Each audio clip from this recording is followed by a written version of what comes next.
Amici di Moto.it, ciao a tutti per la prima comparativa della quasi fine del lockdown insieme a Maurizio Gissi. Ciao Mauri. Ciao Andrea, ciao a tutti ragazzi, finalmente siamo qua.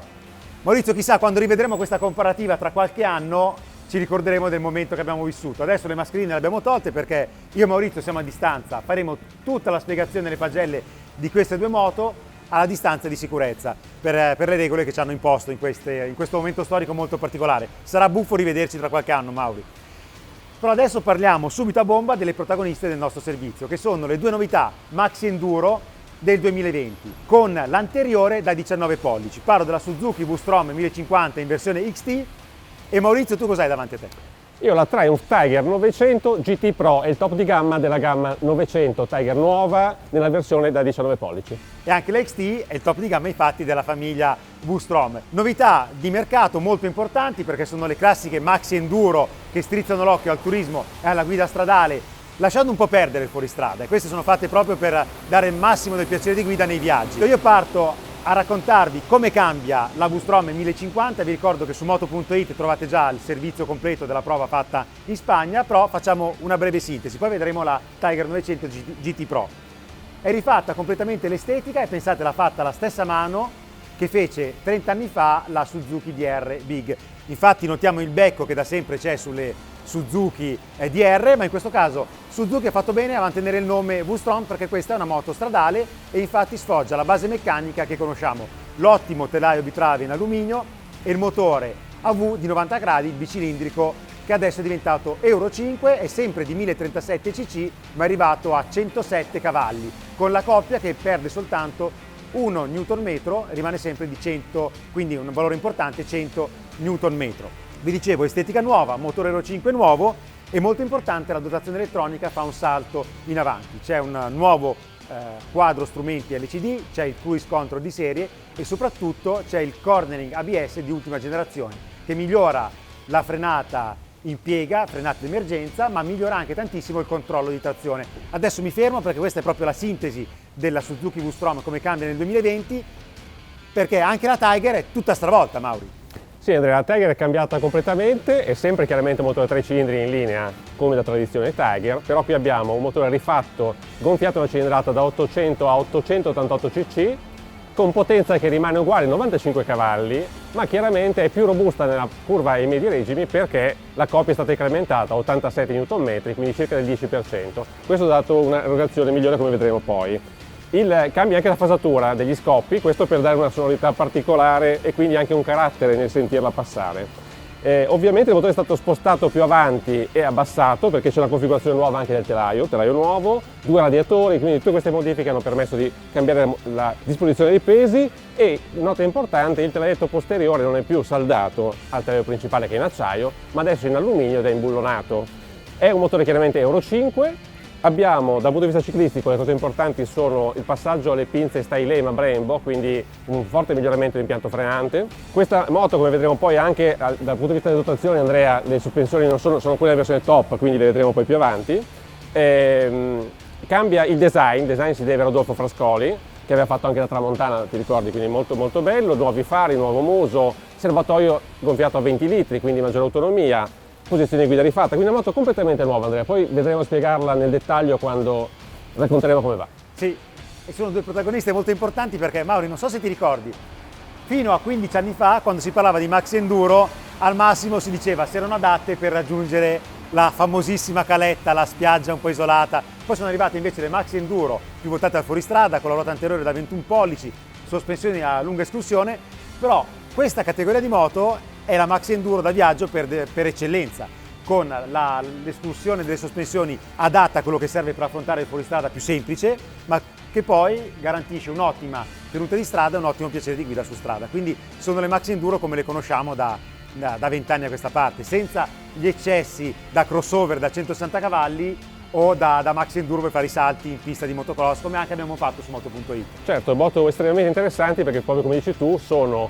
un ottimo compromesso nella guida e non essendo così pesanti, alte di sella, sono anche più facili da gestire, con prestazioni comunque importanti. Infatti sono 1037 cc 900 nel tuo caso, però le prestazioni danno tutto quello che serve per viaggiare bene dalla città all'autostrada, però adesso partiamo con le pagelle. Vai! Andiamo.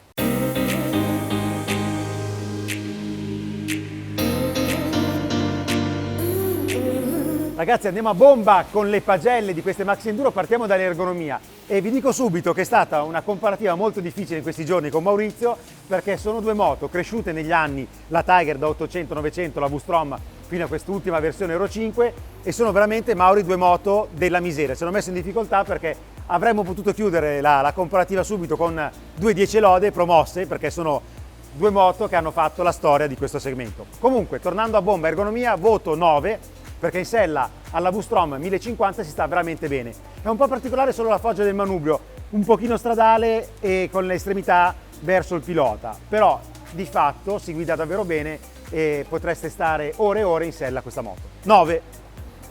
Beh, la Tiger ricorda molto la posizione precedente, anche se il manubrio in realtà è stato leggermente arretrato, la sella è un pochino più stretta nella parte anteriore, quindi questo aiuta poi anche chi è un pochino più basso a appoggiare i piedi a terra, anche se appunto sella 810-830 mm regolabile, quindi alla portata veramente di tutti, telaio abbastanza stretto, quindi anche le gambe hanno una buona angolazione, un'ergonomia ottima direi, quindi sicuramente 9 anche in questo caso. Mai fregato, mannaggia, non ho detto l'altezza della sella, vedete che Gix è proprio un precisini. La V-Strom è un pelo più alta, sappiatelo, se andate a provarla per fare un test dal concessionario, siamo a 85 cm, regolabile a 87, 2 cm in più. Perché mi guardi così? Andiamo avanti? Andiamo avanti. Comfort del pilota, e in questo caso partiamo sempre in ordine alfabetico. Suzuki, cambia tutto? No, anche qua 9. È veramente comoda, si sta benissimo perché il serbatoio è stretto, il motore scalda veramente poco, anzi possiamo dire che è un Euro 5 che non scalda affatto, protezione dall'aria eccellente e vibrazioni assenti, quindi voto proprio 9 in pieno. Vorrei anche dare di più, però teniamoci il 10 chissà per quale occasione. Mauri? Beh, direi che la Tiger come comfort è veramente a un livello eccellente, vi permette di andare lungamente in autostrada, ottima protezione aerodinamica, pochissimi frusci, direi che sospensioni lavorano molto bene. Se c'è un piccolo appunto lo diamo alle vibrazioni, perché oltre i 6.000 giri, quindi parliamo però già sopra i 150 orari, un po' al manubrio e alle pedane un po' si sentono, un pochino di calore in più dal motore arriva, ma comunque siamo su livelli molto alti, tant'è che io un 9 glielo do a pieno e se non ci fossero quelle vibrazioni saremmo ancora più alti. Comfort del passeggero siamo messi benissimo, diamo un voto importante a entrambe, 8 alla Suzuki che ha le pedane appena meno comode della Triumph, però ha le maniglie per le mani molto più comode perché sono più larghe, quindi non si incastrano con le chiappe del passeggero. Mauri? Verissimo, e tra l'altro direi che anche il cupolino sulla V-Strom ripara un pochino meglio il passeggero. Ok. Poi invece la sospensione è molto buona, quindi 8 tutte e due ci sta. Ottime anche se andate a fare i viaggi in coppia. E adesso passiamo ai blocchetti e alla strumentazione. La Suzuki è stata rivista completamente a livello di strumentazione, adesso è LCD, Suzuki ha evitato le moderne strumentazioni TFT, però nel complesso bisogna dire che è molto bella, non è ricca, appariscente e grande soprattutto come le ultime TFT della concorrenza a partire da Triumph, però è fatta molto bene, si legge abbastanza bene. C'è una caratteristica tipica delle moto giapponesi che prevedono in una sola schermata tutti i dati, quindi ce ne sono tanti, se non avete la vista perfetta qualcosina potrebbe scapparvi. Blocchetti elettrici rivisti anch'essi e sono veramente perfetti in questo caso perché il lampeggio è dove lo vorreste, il clacson si trova subito e anche il tasto per andare nella modalità delle varie funzioni è ottimo e si usa davvero bene anche con i guanti grossi. Voto nel complesso 8. Maurizio? Ma qui siamo addirittura in situazione migliore sulla Tiger, caro Andrea, perché qui abbiamo una TFT da 7 pollici, quindi enorme, perfettamente leggibile, configurabile, eccellente nella leggibilità e ricchissima di informazioni. I comandi elettrici sono perfetti anche questi, tra l'altro sono retroilluminati, molti pulsanti ma disposti nel modo corretto, facili da raggiungere. Il joystick centrale per entrare nei menu è praticissimo, 9 pieno. Finiture, voti molto alti, partiamo ovviamente dalla Suzuki, in questo caso si prende un bel 8,5 perché è costruita con tanta cura. Vediamo la qualità dei cerchi a raggi della versione XT tubeless, ma anche questa particolare regolazione del cupolino che ha una leva in alluminio.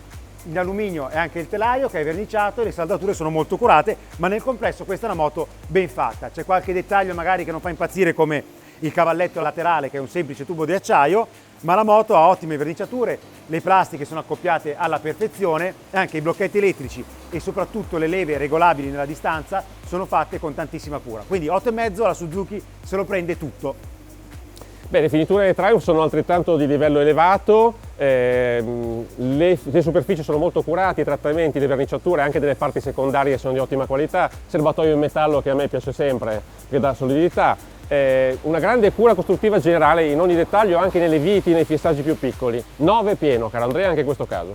Stiamo andando avanti con voti altissimi. Alti, ma queste moto veramente meritano perché sono estremamente centrate nel rapporto qualità-prezzo e anzi forse anche sono molto interessanti dal punto di vista delle prestazioni. È vero, non ve lo nascondiamo, ci hanno stupito perché sono prodotti maturi, nuovi, ma che portano a maturità moto che conosciamo da anni e lo fanno veramente bene. Adesso parliamo del prezzo e della dotazione della Suzuki V-Strom. Questa moto si prende anche in questo caso un voto d'eccellenza, 8, perché è costruita molto bene, costa 14.590 euro, Ciapa lì. Ciapa, il mago dei numeri Gix, le sa tutte. È un ottimo prezzo, costa meno della Triumph, oltre 1.000 euro meno, però va detto anche che ha qualche accessorio in meno. Ad esempio non ha il quick shift, non ha la sospensione a regolazione elettronica, non ha la strumentazione TFT, però ha tanto altro, ha i cerchi a raggi ad esempio, tubeless, ha il telaio in alluminio, il motore a V di 90 gradi che costa di più a livello industriale perché tanti componenti sono raddoppiati, c'è il cruise control, il cornering ABS, insomma la dotazione della moto è molto importante e lo si nota anche su strada quando poi la si usa. Stavo per dimenticare, sospensioni di altissima qualità, oltre ai freni Tokiko troviamo una forcella Kayaba completamente regolabile come il mono e pensate che la tecnologia di questa forcella deriva da quella impiegata sulla GSX-R 1000, quindi sulla moto più sportiva della Suzuki. Mauri?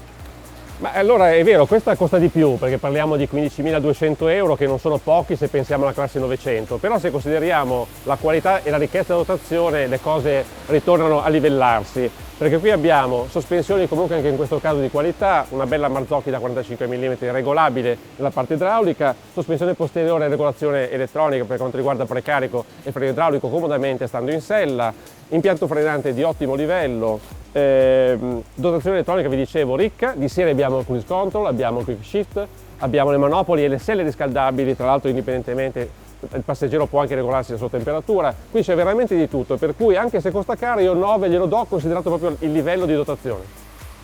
Ecco Mauro, adesso mi hai dato un punticino in più alla povera Suzuki, però vediamo se capovolgiamo il fronte col comportamento dinamico. È possibile. E partiamo dalla città. Come vedete nelle immagini di copertura siamo stati un po' più fortunati in città e in autostrada, Maurizio, rispetto a oggi col bagnato, quindi immagini diverse con il sole, con la luce, perché l'abbiamo provate su più giorni queste moto. Esatto. E in città la Suzuki V-Strom si prende un bel 9, perché? Perché è una 1000, quindi una moto molto grossa, molto potente, vi ricordo 107 cavalli, però è una moto che in città va alla grande.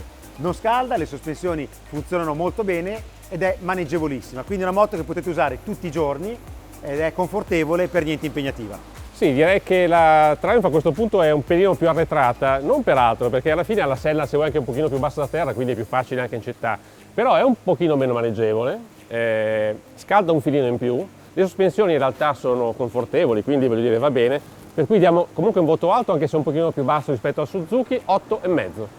E dopo la città passiamo a bomba in autostrada, dove la Suzuki V-Strom si prende un bel voto importante, anche qui sono due secchione, 8,5, perché ha una grande riserva di potenza, siamo a 12 cavalli dichiarati in più della Triumph, è comodissima questa moto, non vibra e a 130 km/h il motore gira soltanto a 4.750 giri. Con una riserva di appunto, come dicevo, di potenza molto importante, però non pensate che a livello di ripresa pura in quinta e sesta marcia, diciamo dai 90 orari in su, ci sia una grossa differenza. Mette sempre il muso davanti alla Tiger perché appunto fa valere una cilindrata maggiore, però le moto sono davvero vicine, quindi 8,5 e sentiamo un po' la Tiger.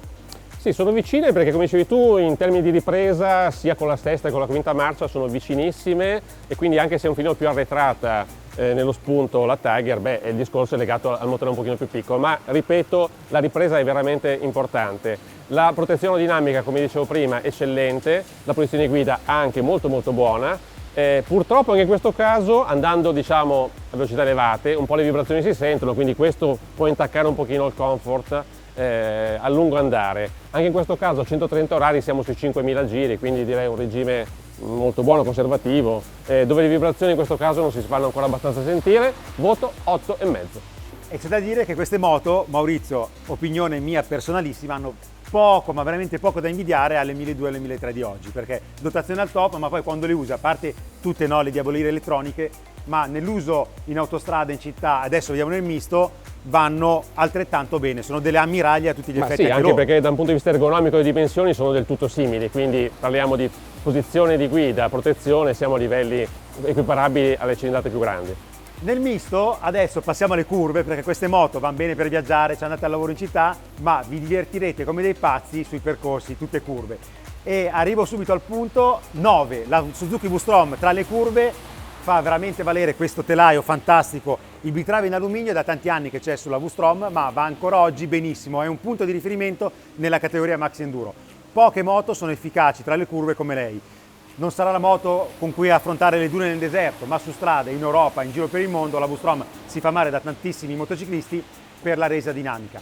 Ottimo il telaio, avantreno precisissimo tra le curve, regala un piacere di guida quasi da moto sportiva, sospensioni Kayaba davvero a punto e frenata potentissima e soprattutto modulabile, con un dito fate tutto quello che serve. Il motore spinge tantissimo dai 2000 giri, ha perso un pochino di coppia rispetto al modello precedente, però è ancora una coppia molto sostenuta e vicinissima ai motori 1200. Tanta schiena a metà e poi un allungo che insiste fino a 9000 giri. Purtroppo non c'è il cambio quick shift che invece c'è sulla Triumph, che lo dirà Maurizio ha un ottimo cambio, va detto, però anche la Suzuki si difende con una rapportatura appena lunga ma efficacissima anche tra le curve. Quindi voto 9 e lo ribadisco un'altra volta, questa moto tra le curve è uno spettacolo. Mauri, e la Tiger come va nel misto? Va molto bene, mi è piaciuta tanto, mi sono veramente divertito quando abbiamo guidato col bel tempo, non come oggi purtroppo. È una moto estremamente neutra nel comportamento, non velocissima forse d'avantreno, però molto precisa, molto neutra, sospensioni che lavorano bene sullo sconnesso, regolabili e sensibili a regolazioni, quindi potete veramente adattarvela come volete. Il progresso dal punto di vista della frenata è sensibile, se il vecchio modello aveva forse lì un difetto se vuoi, poi invece abbiamo recuperato alla grande.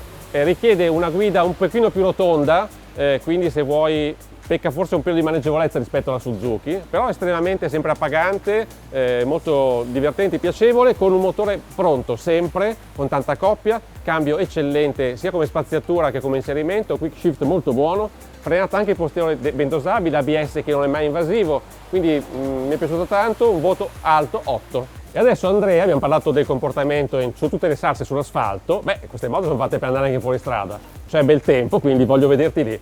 In questo test evitiamo a queste moto bellissime, nuove, di pacca, il fuoristrada, però vi racconto come sono andate nel corso delle mie prove alle presentazioni stampa. Sono moto che in fuoristrada si difendono, vanno benissimo, ma come vi abbiamo detto all'inizio sono le Maxi Enduro per raggiungere l'agriturismo in sicurezza, per andare a raggiungere la spiaggia isolata facendo un po' di fuoristrada semplice, senza andare a rovinarle nelle mulattiere o sulle piste di dune, di sabbia nel deserto. Quindi il fuoristrada facile lo affrontano senza problemi, bisogna stare attenti sui gradoni perché la luce da terra non è eccessiva, ma di contro questo regala trasferimenti di carico contenuti su strada e tantissimo piacere di punto di guida tra le curve. Quindi voto per entrambe 7,5 con caratteristiche un po' diverse.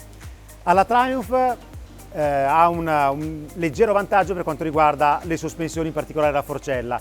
È un po' più scorrevole nel fuoristrada e poi soprattutto c'è il manubrio più dritto, più da enduro, che regala una posizione di guida più naturale quando si è in piedi.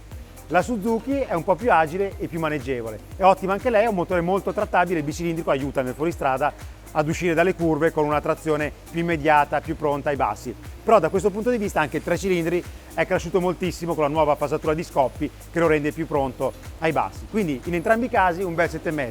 In fuoristrada, anche con i bagagli, con la moglie ci potete andare, non fate cose estreme e sicuramente vi divertirete parecchio. Anche perché oltre ad avere il 19 o un 21 hanno anche dei pneumatici che sono più stradali, quindi insomma anche questo vi fa già capire l'orientamento di queste moto. Lasciamo il fuoristrada per tornare a un aspetto che sicuramente vi interessa tantissimo. Parliamo dei consumi di queste moto, consumi che sono molto interessanti. Come in tante comparative nostre, sicuramente voi che le comprate poi le moto troverete dei consumi ancora migliori, perché noi nei test, nelle prove di consumo comunque sfruttiamo anche abbastanza la meccanica, no Maurizio? Direi di sì, non siamo propriamente leggeri col gas. Suzuki prende un bel voto, le diamo un 8 perché ha confermato quello che abbiamo già visto nel corso degli anni con la V-Strom. Abbiamo consumi che vanno dai 18 km con un litro facilmente ai 20 con un litro. Nel corso del test abbiamo totalizzato una media di 18,2 km con un litro che regala a questa V-Strom un bell'8 pieno. Sì, anche con la Tiger se non si esagera col gas fare oltre i 20 km al litro è abbastanza facile, tranquillamente si fanno anche i 22 abbiamo visto. Nel corso di questo test invece siamo andati un pochino più allegri e viaggiando sempre insieme, alla fine con questa moto abbiamo fatto una media di 17,4 km/litro, quindi il voto è un po' più basso, 7,5 in questo caso. Grazie Maurizio, adesso rimettiamo la mascherina, anzi no, stiamo a distanza anche in moto, riprendiamo i caschi e andiamo a provare le moto nel misto con la telecamerina accesa. Ovviamente sarà una prova un po' particolare perché proveremo oggi, vi racconteremo le moto col bagnato, però vi racconteremo anche le impressioni sull'asciutto, perché le abbiamo usate tantissimo in questi giorni nel misto con l'asfalto perfetto, quindi sappiamo bene come vanno quando si può tirare un po' di più in piega, no Maurizio? Direi di sì, poi magari chissà, un filino migliora, speriamo almeno insomma. Andiamo!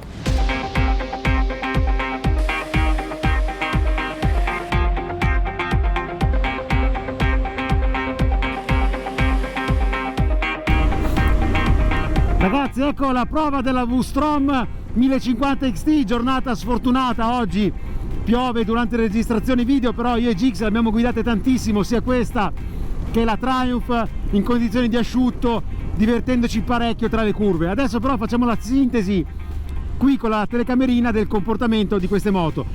La V-Strom ha un'ergonomia davvero eccellente, il manubrio ha una piega leggermente stradale rispetto alla media delle Max Enduro, ma il comfort è di altissimo livello, vibrazioni assenti, non c'è calore dal motore, anche se Euro 5, motore Euro 5 che mantiene anche un gran bel sound. Guardate adesso in uscita di curva, ottima progressione, e guardate a 4000 giri che schiena, ma posso mettere anche una quarta giù di giri. Vedete che la coppia e 100 Nm sono davvero tanti e regalano un ottimo comportamento. La moto è maneggevole, molto stabile anche sull'asfalto bagnato. Guardate come questa V-Strom è veramente una Gran Turismo sportiva, mi viene quasi da definirla così, perché anche in condizioni veramente di pioggia potete godervi la vostra moto in sicurezza grazie al cornering ABS di ultima generazione e al controllo di trazione che sfruttano questa nuova piattaforma inerziale. Ottima la presenza delle mappature che vi permette di scegliere la risposta che più preferite, e il controllo di trazione che è settabile su 2 livelli per affrontare anche il fuoristrada, avere un po' più libero. Oppure potete anche escluderlo per ripartire ad esempio dalla sabbia o dai fondi a scarsa aderenza. Vedete che grande spinta al motore in alto, bisogna stare attenti che si raggiungono subito velocità importanti, quindi occhio ai limiti. Cambio veramente pregevole come tutte le Suzuki, ma anche degli anni passati, basta sfiorare la leva per inserire i rapporti, è preciso, morbidissimo, ottimo cambio, frizione molto morbida, e l'acceleratore ride by wire che dà una risposta veramente precisa al comando del gas. Adesso non posso farvi vedere grandi pieghe, però vi garantisco che la tenuta di strada nel misto di questa V-Strom è forse il suo pregio più grande. Ha un feeling con l'anteriore veramente eccezionale. Vi raccomando di vedere anche la prova su moto.it singola della V-Strom per vedere nel misto di cosa è capace. Ha un'ottima forcella Kayaba regolabile ma già molto sostenuta nel setting, e freni Tokiko potenti ma anche ben modulabili. Guardate sul bagnato, se vado a strizzare il comando mi sono fermato in pochissimi metri con soprattutto un ottimo controllo. Adesso vi faccio sentire qualche secondo soltanto il motore.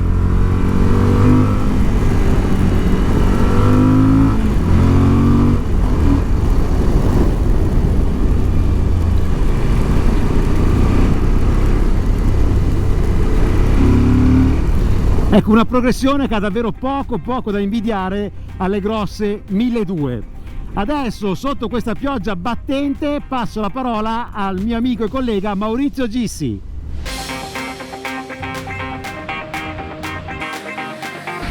Ed eccoci finalmente nel misto. Purtroppo ragazzi oggi è bagnato, però come vi abbiamo detto abbiamo guidato nei giorni scorsi sull'asciutto, quindi i riferimenti vanno a quella guida lì.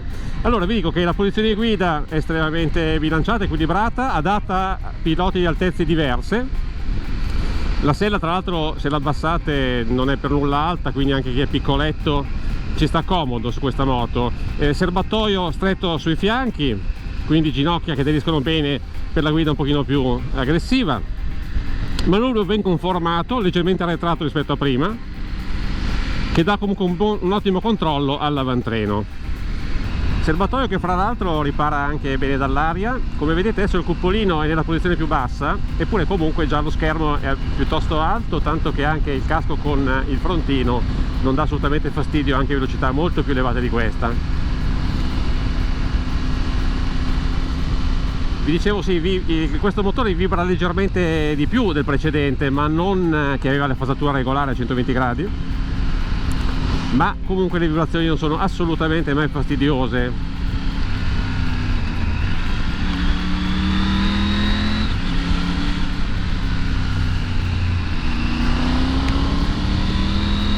Cambio quick shift a innesti molto precisi, molto veloci.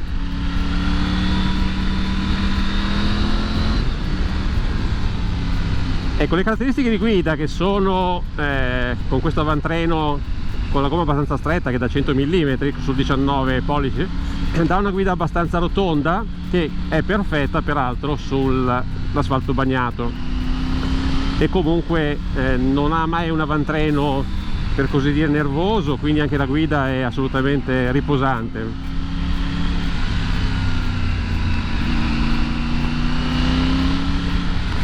La cosa che mi piace di più è questa confidenza che c'è con tutti i comandi, quindi la moto reagisce in maniera molto neutra.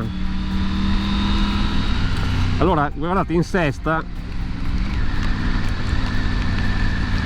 quindi siamo a 2000 giri, si apre e progressione bella pulita.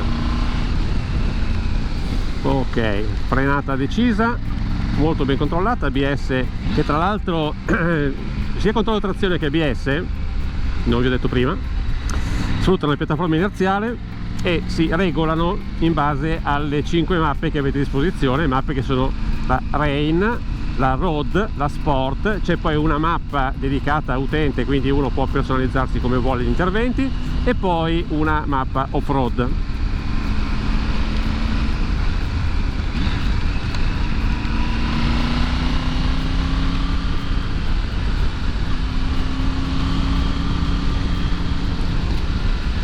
Rispetto alla precedente Tiger è sicuramente migliorato il feeling col freno, sia per quanto riguarda la potenza, che è abbastanza scontato visto che abbiamo delle pinze molto più sovradimensionate, ma anche proprio l'intervento del comando.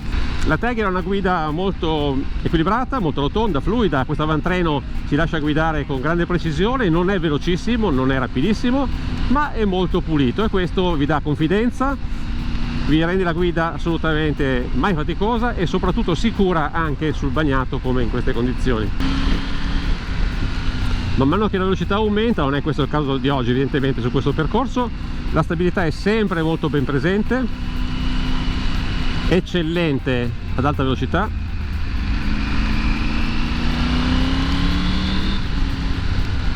e anche i pneumatici hanno comunque un comportamento rotondo e sincero. Insomma, avete capito, questa Triumph è veramente cresciuta, migliorata rispetto al modello precedente. Anche nel misto ve ne accorgete, proprio perché è diventata ancora più precisa.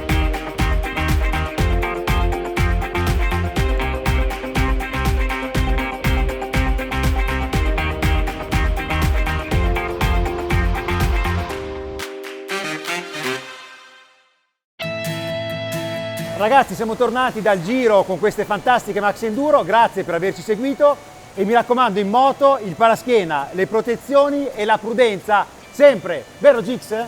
Sì, Nico ce lo insegna e ha perfettamente ragione. E io aggiungo, iscrivetevi al nostro canale, commentate, chiedeteci quello che volete, io e Andrea cercheremo di rispondervi su queste bellissime moto. Ciao ragazzi, alla prossima!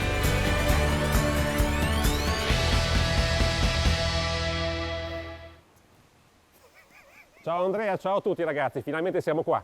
Pensavo ridessi col bacino, invece sei rimasto serio, bravo. Adesso passiamo al rapporto prezzo e dotazione delle due moto e partiamo dalla Bustrom. Mauri, che costa? No, mi cogli impreparato. 15.490. Non è 14.490? Sì. Scusate, momento trash.